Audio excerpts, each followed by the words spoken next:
আসসালামু আলাইকুম রহমতুল্লাহ। আজকে আমরা জানবো যে সৌদি আরবে কোন কাজটা সবচেয়ে বেশি, কোন কাজের চাহিদা বেশি।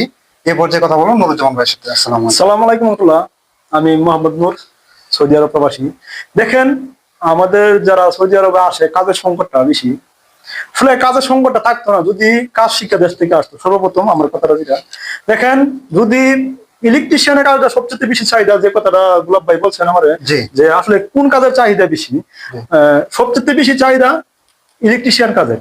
যদি ইলেকট্রিশিয়ানের কাজ দেশ থেকে শিক্ষা আসে, অথচ দেশের কাজটা এই দেশের কাজটা কিন্তু সেম না, ঠিক আছে? কিছুটা একটা ডিফারেন্স না। আবার নিউটের কিন্তু যেরকম কাজটা বাংলাদেশে 2 ফেজ, এদেশে 3 ফেজ, ঠিক না? বা একটু ডিফারেন্স আছে।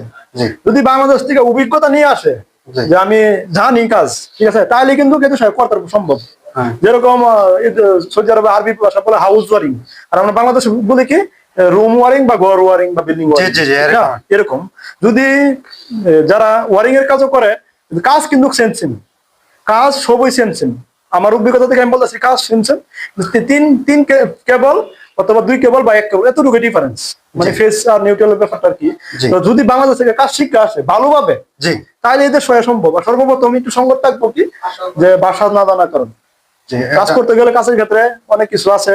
যেরকম লাল আছে, আমরা বলি কি লাল, আরবিতে বলে আখমার, আসফার মানে আজরাক, এরকম ভাষাগুলা যে জানতে হবে, জানতে হইব। যারা আসে নতুন, লালের বলি আখমার, তো এরকম ভাষাগুলা জানতে হইব অবশ্যই। যদি ভাষাগুলা জানে তাইলে কামের কোন সংকট থাকতো না। যে সামান গুলো আছে, যেরকম আমরা বলি সুইচ, আরবিতে এটা অন্য ভাষা বলে, এরকম ভাষাগুলা সর্বপ্রথম জানতে হইব। জানলে ওই সম্ভব একটা প্রবাসী সৌদি আরবে আইসা নতুন ভাবে মানে কাজ করার। হ্যাঁ, একটু হেল্পও দরকার আছে, প্রয়োজন আছে। যদি পুরান প্রবাসীটা হেল্প করে, তাইলে একটা প্রবাসী আইসা সফলভাবে মজবুত ভাবে কাজ করতে পারবে। অনেক সুন্দর। এখানে অনেক জায়গায় আমি দেখছি, মানে পুরান প্রবাসীরা কিন্তু নতুন প্রবাসীরা হেল্প করে না।